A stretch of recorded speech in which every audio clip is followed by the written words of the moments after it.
దేవుని ఘనమైన నామమునకు స్తోత్రములు. ఈ వాగ్దానమును వింటున్న మీకందరికీ మన ప్రభువును ప్రియ రక్షకుడైన యేసుక్రీస్తు నామములో శుభములు, మా హృదయపూర్వకమైన వందనములు. ఈరోజు మీ కొరకైన దేవుని వాగ్దానము సామెతలు గ్రంథము 2వ అధ్యాయము 7వ వచనము.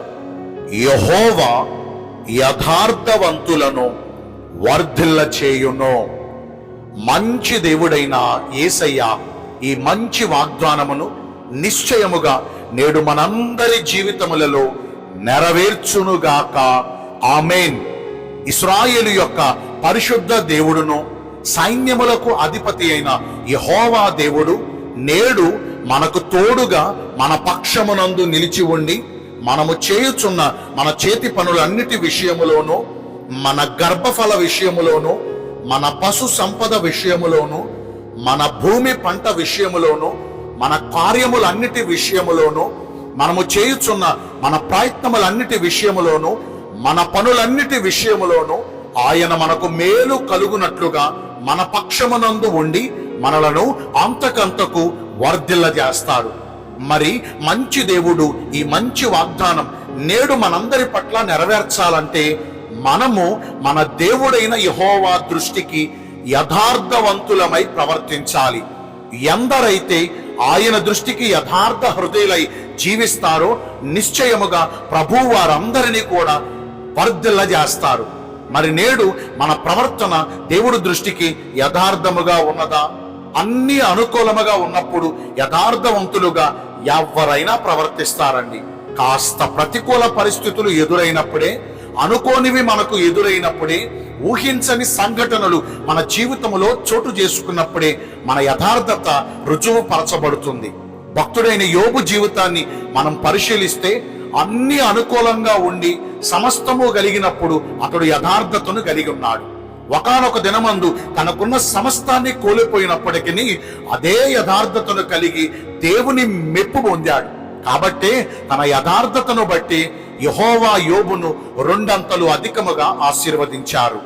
రాజైన హిజ్కియా యథార్థ హృదయుడై దేవునికి ప్రార్థించాడు కాబట్టి తనకున్న మరణకరమైన రోగము నుంచి విడిపించి 15 సంవత్సరముల ఆయుష్కాలమును దేవుడు హిజ్కియాకు పొడిగించాడు. భక్తుడైన దావీదు యథార్థ హృదయము కలిగి ఉన్నాడు కాబట్టి గొర్రెల కాపరి స్థాయి నుండి చక్రవర్తి స్థాయికి దావీదును దేవుడు వర్ధిల్ల చేశాడు. ఈ భక్తుల జీవితాన్ని మనం పరిశీలించాం కదా. వారు వర్ధిల్లుటకు గల కారణం ఏంటి? వారు తమ దేవుడైన యెహోవా దృష్టికి యథార్థ హృదయము కలిగి జీవించారు కాబట్టే కదా. మరి నేడు మనము కూడా యెహోవా దేవుని దృష్టికి యథార్థ హృదయమై ప్రవర్తించగలిగితే వారిని వర్ధిల్ల చేసిన దేవుడు మనలను వర్ధిల్ల చేయరా? నిశ్చయముగా ఆయన మనలను వర్ధిల్ల చేస్తారు. యథార్థత కలిగి ఉండాలండి. తన యందు యథార్థ హృదయము కలిగిన వారిని బలపరచుటకే దేవుడైన యెహోవా కన్నులు ఈ భూమి అంతటా సంచరిస్తున్నాయి. ఆయన సంచరించుచున్నప్పుడు ఆయన కనుదృష్టిలో మనం ఉండునట్లుగా నేటి నుంచైనా దేవుడి దృష్టికి యథార్థమైన హృదయం కలిగి జీవిద్దాం. అంటే నిజాయితీ కలిగిన భక్తిని చేద్దాం. అన్ని ఉన్నప్పుడు ఒకలా మసులుకుని, ఏమీ లేనప్పుడు మరొకలాగా జీవించక అన్ని వేళలా ఒకే రీతిగా మనం భక్తి చేద్దాం. మన దేవుడు నిన్న నేడు నిరంతరము ఒకే రీతిగా ఉన్నాడుగా. ఆయన పిల్లలమైన మనము కూడా ఒకే రీతిగా భక్తి చేసి ఒకే రకమైన ప్రవర్తన కలిగి ఉండగలిగితే, అంటే యథార్థత కలిగి జీవించగలిగితే నిశ్చయముగా ఈరోజు మన పరిస్థితులను మార్చి ఆయన మనలను వర్ధిల్ల చేస్తారు. మరి అలా నడుచుకుందామా?